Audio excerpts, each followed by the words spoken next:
우리 말씀 같이 보도록 할까요? 함께 나눌 말씀은 호세아 9장 말씀입니다. 오늘은 호세아의 중보기도를 함께 나눌 텐데요. 호세아 9장 12절부터 14절까지 말씀입니다. 뉴스 가운데 또 참 좋은 소식은 퀴어 축제가 서울시에서 취소시켰다고 하는 소식을 듣고 너무 감사하더라고요. 그래도 많은 사람들이 반대하는 그 축제인데 한낮에 퀴어 축제를 통해서 안 좋은 그 음란함이 서울시에 퍼지지 않도록 많은 분들이 반대를 했는데 그래도 감사하게 취소가 됐습니다. 더 이상 서울시 안에 한복판에서 그런 음란한 일들이 일어나지 않도록 우리가 계속 관심 갖고 기도를 해야 되겠습니다. 우리 12절부터 14절까지 말씀인데요. 우리 같이 읽도록 할까요? 혹 그들이 자식을 기를지라도 내가 그 자식을 없이 하여 한 사람도 남기지 아니할 것이라. 내가 그들을 떠나는 때에는 그들에게 화가 미치리로다.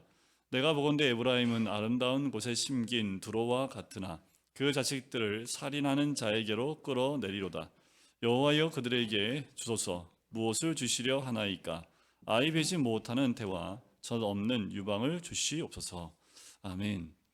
시대가 악할 때 선지자가 해야 될 역할은 하나님의 심판을 백성들에게 전해야 하는 거지요. 구약에 나와 있는 12 선지자가 있습니다. 대선지자와 소선지자가 있지요. 그 가운데 이 소선지자에 나와 있는 선지자들도 각자 있는 그 시대에 거의 비슷한 시기의 활동들을 하지만 북이스라엘과 남유다를 향해서 선포할 때 선지자들은 각자가 있었던 그 환경 가운데에서 하나님 말씀을 대언합니다. 거의 선지자들이 선포했던 말씀은 심판이었습니다. 하지만 이미 부패한 백성들의 마음엔 그 소리를 들으려고 하지 않지요. 누구는 그 선지자는 행위를 통해서 하나님의 그 심판을 전하기도 했지요. 하지만 거의 대부분의 선지자들은 하나님의 말씀을 대언하는 걸 통해서 하나님의 심판의 메시지를 전하지만 백성들은 귀담아 듣지 않습니다. 호세아는 특별히 멸망을 앞둔 시대를 살아가는 선지자였지요.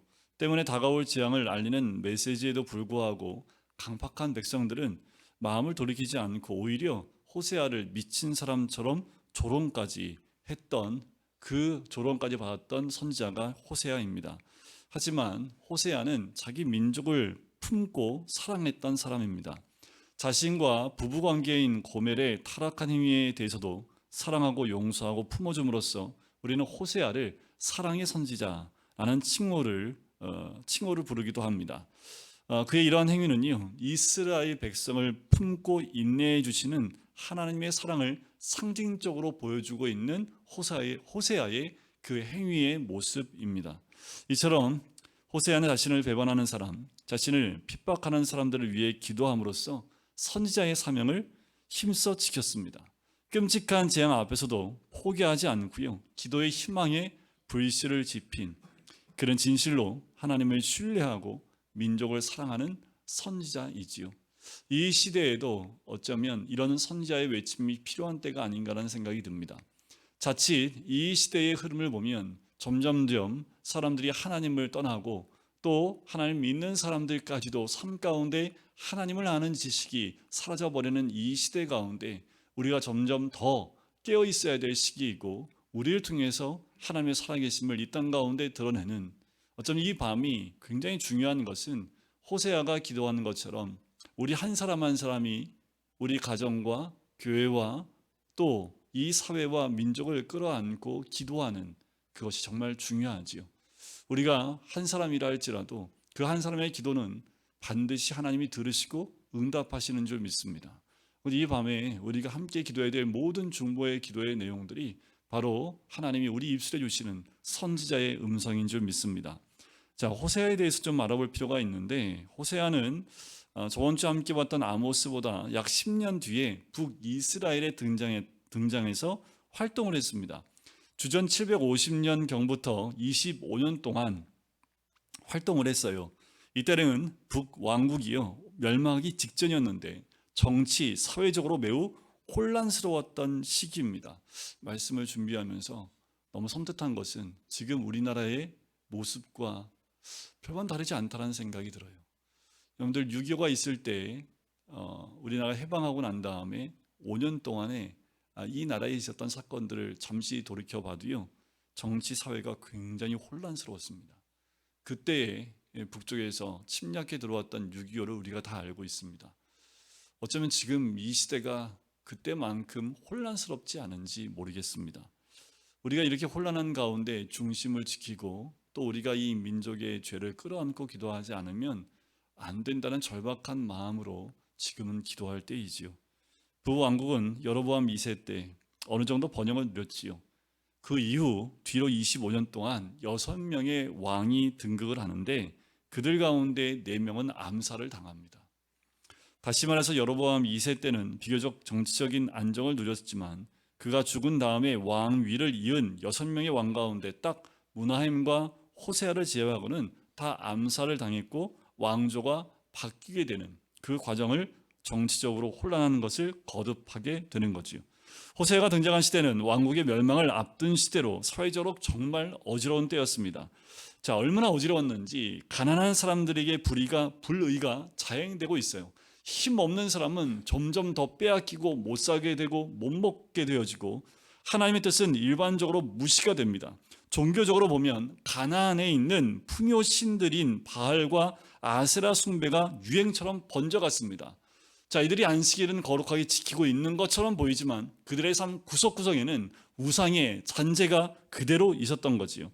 실제로 가나안 종교는 여호와 신앙과 상당히 혼합되어서 이스라엘 백성들은 바알신과 하나님 여호와를 구분할 수 없는 그 상태까지 됩니다. 그런데 그거 아세요? 교회 다니는 권사님들이 점을 보러 다닌다는 이야기를 너무 많이 듣습니다. 인생이 어떻게 돌아가는지 몰라서 너무너무 답답해서 하나님께 무릎 꿇고 기도하는 것이 아니라 너무 답답해서 점집에 가서 점을 친다라는 거예요. 삶 가운데 중심을 잃어버린 그리스도인들이 늘어나고 있다는 현실이지요. 이스라엘 백성은 뭐가 하나님이고 뭐가 바알인지 구분도 하지 못하고 그냥 쓸려다니는 그 시대가 되었습니다. 그래서 백성 중에는 여로보암 2세의 통치 초기에 이스라엘이 누린 경제적인 번영 자체도 여호와 하나님 주신 복이 아니라 그들이 우상을 섬겼던 그 바알에 의해서 복을 누렸다라고 그렇게 생각까지 할 정도입니다. 호세아 2장 8절에 보면 이렇게 하나님 말씀하세요. 곡식과 새 포도주와 기름은 내가 그에게 준 것이요 그들이 바알을 위하여 쓴 은과 금도 내가 그에게 더하여 준 것이거늘 그가 알지 못하더라는 거지요. 하나님이 다 주셨음에도 불구하고 누가 준지도 알지 못하는 이런 망각 가운데 무지함 가운데 살고 있는 백성들이 되어졌다라는 겁니다. 제사장이나 선지자 같은 종교 지도자들도 지도력을 올바로 행사하지 못했습니다. 책임 있는 자리에 있는 지도자들이 제구실을 못함으로 온 이스라엘은 파국을 맞이할 수밖에 없었던 거지요. 리더가 리더 역할을 감당하지 못하면 그 백성들은 갈 바를 알지 못하여 헤매일 수밖에 없는 겁니다. 마치 목자를 잃은 양과 같은 모습이지요. 호세아 4장 6절 말씀에 보면 내 백성이 지식이 없으므로 망하는도다 라고 호세아는 외칩니다. 이 시대에 우리가 말씀이 이렇게 많은데 지식이 없어 망하겠습니까? 그래요. 이 시대에도 호세아가 있었던 시대에도 하나님을 아는 지식이 없었을까요? 그런데 이 지식은 정말 하나님을 아는 지식입니다. 안식일을, 율법을, 그리고 제사를 끊임없이 반복해 드리며 성전에서 예배를 드리고 있음에도 불구하고 지식이 없어 망한다고 얘기를 합니다.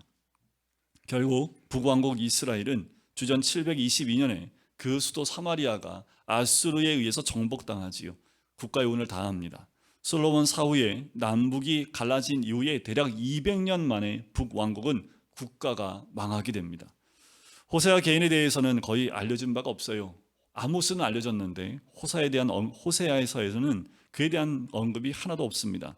단지 그의 아버지에 대해서 부엘이, 아내는 뭐라고요? 고멜, 그리고 새 아이의 이름만 나와 있는데 그 이름도 다 상징적인 이름만 기록되어져 있지요. 성경에 기록된 주전 8세기 문서 선지자들이 모두 유다 출신인 반면에 이 호세아만 유일하게 비유다 출신입니다. 그러니까 어디 출신이라는 거예요? 북왕국에서 활동한 그 북왕국 출신이라는 거지요. 유일한 북왕국 출신의 선지자였습니다. 아까도 이 호세아 하면 별명이 사랑의 선지자라고도 말씀을 드렸지요. 사랑, 헤세드라는 말을 씁니다. 사랑의 선지자, 헤세드의 선지자라고 얘기하지요. 왜 이런 이야기 들었습니까? 아내의 외도에도 불구하고 그 아내를 그 율법에 따라 죽이지 않고 끝까지 율법을대로 처리하지 않고 끝까지 그녀를 사랑하고 그를 받아들이는 그 모습에서부터 비롯된 거지요. 호세아가 왜 이런 모습을 가졌을까? 호세아의 이런 태도는 이스라엘을 향한 하나님의 행동을 보여주는 거지요. 당시 백성 이스라엘을 향한 하나님의 사랑은 하나님의 율법으로 정해놔서 다 죽여야 됨에도 불구하고 하나님의 사랑은 그 율법을 넘어섰지요. 기다려주고 또 돌이키기를 위해서 또 선지자를 보내고 계속해서 그 백성들이 돌이키기를 기다리고 계신다라는 겁니다. 지금도 다르지 않습니다. 지금도 하나님 백성을 부르기 위해서 지금도 하나님은 많은 선지자를 보내시고 말씀을 이 땅 가운데 보내시는 거지요. 그것이 바로 하나님의 사랑이지요. 하나님의 사랑을 표현할 수 있을 정도로 깊은 사랑을 소유한 사람, 그 사람이 바로 호세아였습니다. 나는 인애를 원하고 제사를 원하지 아니하며 번제보다 하나님을 아는 것을 원하노라. 예수님께서도 인용했던 말씀이지요. 호세아 6장 6절 말씀입니다. 호세아의 이런 자세는 이 말씀처럼 핵심적인 메시지가 이 말씀 가운데 있지요. 그래서 인애라는 그 말은 히브리 말로 헤세드라는 말을 쓰고 있습니다. 구약 성경에서 이 헤세드라는 말은요, 사랑, 충성, 헌신, 친절, 경건, 은혜, 신실 등으로 번역이 되어져서 쓰이고 있습니다. 이 단어는요, 사람 사이에서 있는 그 사이에서 지켜야 될 것들, 그런 것들을 쓸 때 이 헤세드라는 단어가 많이 쓰입니다. 남편과 아내 사이에 지켜야 될 것, 친척 사이에, 친구 사이에, 손님과 또는 주인 사이에, 윗사람과 아랫사람 사이에 서로 지켜야 할 바를 지키는 것을 의미하는 것이 헤세드라는 그 단어로 많이 사용됐습니다. 즉 자신이 맺고 있는 인간적 관계에 대한 신실함을 뜻하는 거지요. 바로 인간의 도리입니다. 사람이 지켜야 될 도리, 우리가 믿는 하나님의 백성으로 서로 믿는 사람들이 가져야 될, 하나님 백성들이 서로 가져야 될 도리들을 지켜 행해야 되는 것을 이야기합니다. 호세아는 인간적 도리에 충실하는 것이 곧 하나님을 진짜 아는 자의 모습이다라고 말씀하고 있는 거예요. 나는 인애를 원하고 제사를 원하지 아니하며 번제보다 하나님을 아는 것을 원하노라. 하나님 아는 것을 어떻게 알아요? 인애를 보고 알 수 있다라는 겁니다. 우리가 믿는 자들 또 하나님 백성들 사이에 서로의 도리, 각자 삶 가운데 서로의 인간적 도리를 지키며 행하며 사랑하고 서로에게 헌신한 그 모든 것들을 통해서 하나님을 아는 것을 드러내 볼 수 있는 거지요. 호세아는 여기서 제사나 번제 자체를 거부하는 건 아닙니다. 하지만 형식적 예배보다 이것이 더 선행되어야 된다는 거지요. 인간 관계 속에서 주어진 도리에 충실해야 하는 것을 강조하고 있는 거예요. 하나님을 믿는다고 하지만, 하나님을 신뢰한다고 하지만 실제로 이 신실함 가운데 있지 못한 그들의 삶의 모습을 지적하고 있는 거지요. 오늘 새벽에도 속건제에 대한 부분을 나눌 때 하나님께 대하여 신실하지 못한 것을 얘기할 때 사람들 관계 가운데에서 그 사이에서 하지 말아야 할 짓들 한 것을 하나님께 신실하지 못한 행동들로 죄지은 것으로 이야기한 것을 우리는 볼 수 있습니다. 호세아가 타락한 아내를 율법대로 처분하지 않고요, 사랑으로 받아준 것은 아내가 아내로서의 도리를 배반했지만 남편인 호세아는 남편의 도리를 충실히 했다라는 거예요. 참사랑이란 사랑하는 사람의 배반까지도 품을 수 있어야 한다는 거죠. 그것이 호세아가 보여준, 또 하나님이 우리에게 보여주신 사랑입니다. 호세아가 아내에 대한 남편의 도리를 감당해 냈듯이 우리는 각자의 인간적인 도리에 충실해야 함을 보여줍니다. 우리가 하나님 믿는다고 하면서 거짓말을 자꾸 해요? 하나님 믿는 거 맞습니까? 하나님 믿는다고 하고 하나님을 안다고 얘기하면서 신의를 지키지 않아요? 약속을 지키지 않아요? 하나님 맞는 거 맞아요? 교회 안에서, 믿음의 공동체 안에서 너무도 우리가 쉽게 우리의 말과 행동들이 그냥 나오는 것 자체가 하나님을 아는 것이 하나도 없다라는 것을 반증하는 모습과 마찬가지입니다. 자신의 그 도리에 충실하게 사는 것이 곧 하나님을 아는 거지요. 우리가 꼭 기억하셔야 될 것은 하나님을 안다고 한다면 하나님께 지켜야 될 그 신실함이 우리의 사이 가운데 인간과 인간 사이에도 반드시 드러나야 한다라는 거지요. 호세아서는 호세아의 기도가 거의 기록되지 않은 특징이 있습니다. 좀 이상하지요. 아모스서에서도 저희가 보면서 기도가 그렇게 많지 않았습니다. 근데 호세아서를 봐도 호세아에 선포된 말씀 많은데 기도화가 거의 기록되지 않은 모습을 보게 돼요. 호세아가 이스라엘 백성을 위해서 기도를 하지 않은 것인지, 아니면 호세아서가 선지자의 기도에 큰 관심을 보이지 않은 것인지는 알 수 없어요. 그런데 오늘 본문 말씀에 딱 한 구절, 기도하는 한 구절이 등장을 합니다. 호세아의 유일한 기도는 다음과 같아요. 14절에 나와 있는 겁니다. 여호와여, 그들에게 주소서. 무엇을 주시려 하나이까? 아이 베지 못하는 태와 젖 없는 유방을 주시옵소서. 이게 무슨 기도일까라는 거지요. 자, 이 기도를 보기 위해서는 9장이 요 절이 속해 있는 9장 10절부터 14절 그 단락을 전체 보면서 이해하는 것이 옳겠습니다. 14절만 보면 뭔가 이해하기가 어렵지만 10절부터 14절까지의 내용, 어쩌면 그 전체를 같이 보면서 이게 도대체 무슨 기도의 내용인지를 한번 말씀을 통해서 볼 수 있는데, 이 단락은요, 예언의 양식을 분류한다면 역사 회고라는 양식입니다. 그러니까 이스라엘 역사를 회고하면서 지금 기록하고 기도하고 있는 모습이에요. 이 양식은 흘러간 역사를 회고함으로써 현재의 죄악을 보다 명확하게 드러내려는 의도가 있는 겁니다. 자, 호세아는 이스라엘의 과거를 회상합니다.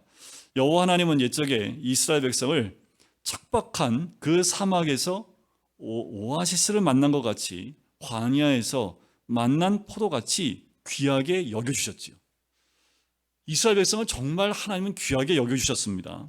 그들을 무화과 나무에서 처음 맺힌 첫 열매를 보는 것 같이 사랑해 주셨다는 것이 10절에 나와요. 호세아는 여호와 하나님과 이스라엘의 관계를 부부 관계로 이해한 최초의 신학자입니다. 그래서 하나님과 이스라엘 백성의 관계, 또 우리와 주님과의 관계를 호세아의 관점 가운데 부부의 관계로 보게 됐다라는 거지요.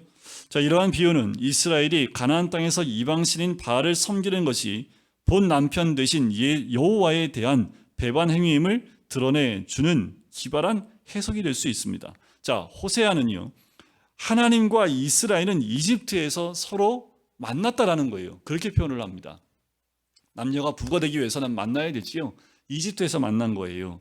척박한 광야에서 그 하나님과 함께 출애굽을 해서 광야의 40년이 허니문을 보낸 사이였다라고 표현을 하고 있는 거예요. 그것이 호세아서 2장 14절과 15절에 나와요. 그러니까 그 40년이 고된 시간이 아니라 하나님과 허니문하는 시간이에요. 하나님이 늘 함께 하셨잖아요. 구름 기둥과 불 기둥으로요. 그리고 그 성막 가운데 임재하신 하나님을 40년 동안 함께 했기 때문에 그 기간을 허니문으로 보낸 것으로 이야기하면서 가나안 땅에 정착하며 등 따숩고 배 부르자 바알과 바람을 피웠다라고 진단하고 있는 내용이 호세아 13장 6절에 그 기록을 하고 있습니다. 자, 이스라엘 최초의 스캔들, 가나안 땅의 경계 지역에 위치한 바알불에서 일어났지요.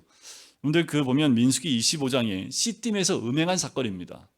자, 가나안 땅에 가까이 와서 도착하자마자 광야에서 인도하고 보호해 주셨던 그 하나님을 속히 떠나서 부끄러운 우상 바알에게 몸을 바치고요, 우상을 좋아하다가 결국 우상처럼 추악해지는 그 과정을 민수기 25장에 잘 기록하고 있는데 9장 11절에도 그 내용이 있습니다. 에브라임의 영광이 새같이 날아가리니 해산하는 것이나 아이베는 것이나 임신하는 것이 없으리라는 거예요. 자, 한마디로 말하면 본래의 남편인 여호와 하나님을 배반했다는 거지요. 호세아는 이들이 하나님의 둥지를 새같이 떠났듯이 하나님도 이들을 떠날 때가 올 것이라 심판을 예고하고 있는 겁니다. 12절에 보면 끝에 이렇게 나오지요. 내가 그들을 떠나는 때에는 그들에게 화가 미치리로다. 여러분, 우리의 삶 가운데 하나님 떠나버리시면 우리의 삶은 어떨까요? 우리의 삶 가운데 하나님이 함께하지 않으면 우리는 과연 어떨까요? 이스라엘이 여호와를 떠남은 여호와가 이스라엘을 떠나도록 만든 거지요. 하나님의 떠남은 하나님의 부재를 뜻합니다. 그때가 되면 아이를 낳을 수 없는 것은 물론이고 아이를 가질 수도 없게 될 것이다 라고 얘기하는 거예요. 혹시 이미 태어난 자식이 있다면 그 자식은 어떻게 될 거라고 12절에 얘기합니까? 남을 자식이 없이 하여 한 사람도 남기지 않겠다라고 얘기하지요. 하나님이 한 명의 자식도 남기지 않겠다. 자식이 남지 못하게 할 것이다 라는 거예요. 자식이 남지 않았다는 건 무엇을 의미합니까? 자식은 미래의 희망을 상징하지요. 다음 세대가 없어진 겁니다. 따라서 이스라엘엔 더 이상 희망이 없음을 호세아는 이야기하는 거지요. 모든 아이들이 사라진 곳에서는 미래를 기약할 수 없기 때문입니다. 우리가 다음 세대를 위해서 기도해야 될 이유가 여기 있어요. 우리가 지금은 믿음 생활 잘하고 있고 괜찮을지 모르지만 다음 세대가 그 믿음의 대를 하나님이 함께 하시는 세대가 되지 않게 되면 그 다음에 믿음의 연결고리가 끊어지게 되는 거지요. 그러면 현재가 무슨 소용이 있습니까? 미래가 없는데요. 그래서 우리가 다음 세대를 위해서 더 기도하고 관심 가져야 될 이유가 여기에 있습니다. 그런데 오늘 본문 말씀에 우리 세대의 죄악 때문에 다음 세대가 끊어져 버린대요. 희망과 소망이 다 없어짐을 이야기합니다. 당시 바알은요, 풍요의 신이고 다산의 신이었습니다. 그래서 숭배했거든요. 그런데 다산은커녕 한 명의 자녀도 해산할 수 없을 뿐더러 한 명의 자녀도 임신할 수 없게 되었다는 점을 이야기합니다. 충격적이지요. 여기서 바알의 신성은 박탈되는 거지요. 여호와만이 유일하신 하나님이심을 이 말씀으로 또 하나님의 심판으로 드러내 보이시는 겁니다. 9장 13절에 보면 에브라임은 아름다운 곳에 심긴 들어와 같다라고 얘기를 해요. 이는 에브라임은 하나님이 관심을 가지고 기름진 장소에 심은 민족, 즉 선택하신 민족임을 그렇게 표현하고 계시는 겁니다. 그런데 그들은 자기 자식들을 살인하는 자에게 칼에 맞아 죽도록 넘겨줄 수밖에 없게 될 것입니다. 그것이 심판이지요. 하나님의 선택받은 백성이 버림받은 백성이 된 거지요. 결국 아수르의 군대에 그 포악한 군대에 의해서 다 죽임을 당한다라는 거예요. 호세아의 기도는 이런 상황 가운데 나오는 것이에요. 우리가 이 상황을 기억하고 호세아 그 한 줄 기도를 볼 필요가 있습니다.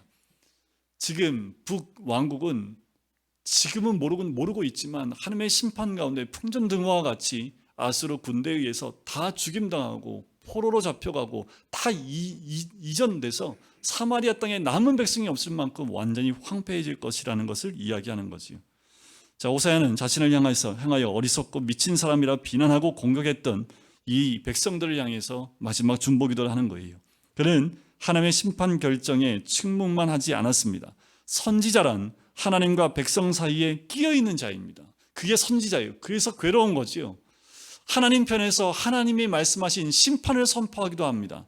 하지만 백성의 편에 서서 이들을 위해서 기도도 해야 되는 것이 선지자의 모습이지요. 그래서 14절 뒷부분에 보면 이렇게 기도하지요. 배지 못하는 대화, 젖없는 유방을 주시옵소서. 이건 또 무슨 기도일까라는 거예요. 이것이 무슨 의미일까라는 거지요. 이때는 이스라엘에게 임할 심판을 거두어 주시옵소서라는 중보기도가 더 합당한 것이 아닐까요? 그런데 호세아는 이스라엘 심판에 대하여는 한마디 이의를 달지 않고 그대로 수용합니다. 하나님이 심판하시겠다는 그 메시지를 가지고 심판을 유예시키든 더 뒤로 밀든 또 용서를 바라는 그 기도를 하는 것이 아니에요. 하나님 백성의 종말은 더 이상 변경할 수 없는 결정 사항이라는 것을 받아들인 거지요. 호세아는 어차피 심판을 피할 도리가 없다면 임박한 그 재난 앞에서 더는 아기를 잉태하지 못하는 것이 오히려 낫겠다고 생각을 한 거예요. 역설적이게도 특별한 상황에서는 아기를 낳지 않는 것이 오히려 하나님의 은총의 표시일 수 있습니다. 누가복음 23장 29절에 보면 보라 날이 이르면 사람이 말하기를 잉태하지 못하는 이와 해산하지 못한 배와 먹이지 못한 젖이 복이 있다 하리라. 또 예레미야의 탄식에도 보면 어찌하여 내가 태에서 나와서 고생과 슬픔을 보며 나의 날을 부끄러움으로 보내는고 하니라. 아이를 낳지 않는 것이 보통은 하나님의 진노의 표심에도 불구하고 여기서는 오히려 고난 가운데 아기를 낳지 않는 것이 오히려 낫다라는 겁니다. 호세아는 하나님께 백성의 중보자로 나서서 이스라엘에게 관대한 처벌을 관대함을 허락해달라고. 이미 하나님의 심판은 임합니다. 하지만 그 심판 가운데 하나님 관대함을 허락해달라는 중보를 하고 있는 거지요. 우리가 마지막 호세아의 중보 기도를 통해서 몇 가지 기도를 배우게 됩니다. 첫 번째는 기도는 자신의 소리를 전하는 것보다 먼저 하나님의 뜻을 겸손히 묻는 것입니다. 그래서 호세아가 자신이 무엇을 원하는지 말하지 않고요, 하나님이 먼저 무엇을 원하시는지 물어요. 그는 기도의 첫 마디 이렇게 시작을 하죠. 14절에 보면 여호와여 저에게 주소서 무엇을 주시렵니까? 라고 기도를 합니다. 다른 말로 말하면 이런 뜻입니다. 여호와여 당신이 원하시는 것을 저들에게 주소서라는 기도입니다. 하나님의 뜻을 이루소서라는 거지요. 심판을 눈앞에 둔 상황에서도 호세아는 하나님의 뜻을 먼저 묻는 거예요. 지금 급박한 상황이고 하나님의 심판이 곧 옴에도 불구하고 뜻을 먼저 구하지요. 기도는 인간의 소리를 하나님께 전달하는 것이 아니라 하나님의 소리를 인간이 듣는 거지요. 두 번째는 최고의 기도는 자신을 오해하고 핍박하는 사람들을 위해서 기도하는 거지요. 진짜 중보 기도는요, 내가 내 기도가 필요한 사람만을 위해서 기도하는 것이 아니라 나를 핍박하는 사람을 위해서 기도하는 거지요. 그래서 예수님도 너희를 핍박하는 자를 위하여 기도하라 라고 말씀을 한 겁니다. 당시 호세아 백성들에게 이 선지자는 어리석은 자요 영감을 받는 이 자는 미친 자다라는 수모와 억울한 핍박을 받게 됩니다. 그런데 자신을 고난의 구렁텅이에 내몰았던 그 백성들이 이제 막 심판을 경험하게 되는 거지요. 이런 시점에서 호세아는 자신을 핍박하는 사람들이었지만 그럼에도 불구하고 그들을 위해서 기도했던 거지요. 예수님의 십자가에서의 기도, 아버지여 저들을 사하여 주옵소서 자기들이 하는 것을 알지 못함이니이다. 순교자 스데반도 이런 기도를 드렸지요. 주여 이 죄를 그들에게 돌리지 마옵소서. 어쩌면 나를 핍박하고 박해하는 자를 위해서 기도하는 것이 진정한 기도이지요. 마지막 세 번째는 기도는 최후의 상황에서 남은 희망의 불씨를 살리는 행위입니다. 완전히 폐파되어지고 완전한 멸망이 아니라 그 가운데 하나님의 희망의 불씨를 남겨달라는 그 기도이지요. 호세아는 이 백성에게 종말이 올 것이라는 사실이 더는 돌이킬 수 없는 현실임을 깨닫게 돼요. 그래서 호세아는 이스라엘 백성들의 고통을 조금이나마 덜어주기 위해 차라리 배지 못하는 대화, 젖없는 유방을 주달라고 기도를 한 거지요. 앞으로 닥칠 끔찍한 일을 생각하면 자식을 더 낳지 않는 것이 오히려 복이라는 거지요. 호세아는 최선책은 아니더라도 하나님의 그 심판 가운데 관대함을 주님께 구하고 있는 거지요. 마지막까지 끝까지 돌이키지 않는 백성을 향해서 하나님의 사랑을 다시 한번 구하고 있는 호세아의 모습을 봅니다. 성도 여러분, 이 시대를 보면서 어쩌면 우리는 이미 예정된 하나님의 심판 가운데 있는지 모르겠습니다. 하지만 우리가 구해야 될 것은 그럼에도 불구하고 호세아는 그 끝을 보았기 때문에 이런 기도를 드리지만 우리는 아직 이 마지막 때를 보지 않았기 때문에 우리가 호세아의 기도는 알고 있다 할지라도 우리가 해야 될 것은 아직 기회가 있을 때 이 민족과 이 사회와 또 우리 공동체를 위해서 회개함으로 나가는 기도가 우리의 기도가 되어야 될 줄 믿습니다. 우리에게 돌이킬 수 없는 이제 죄에서 돌이키지 않는 그 사회가 됐을 때 어쩌면 그때야 호세아의 기도가 우리의 기도가 되지 않을까. 하지만 저는 이 퀴어 축제를 서울시에서 불허하는 것을 보고 아직은 희망이 있구나. 정치가 저렇게 혼란스럽고 정말 두려움이 하나도 없는 정치를 보면서 가슴을 치게 되지만 하지만 그 가운데에도 여전히 하나님의 뜻이 있는 그 곳이 있구나. 하나님이 원하시는 그 뜻을 이루어내는 곳이 있다라는 생각이 듭니다. 우리가 계속 기도해야 될 것은 그 뜻을 이어받아 주의 마음을 가지고 나가는 것인 줄 믿습니다.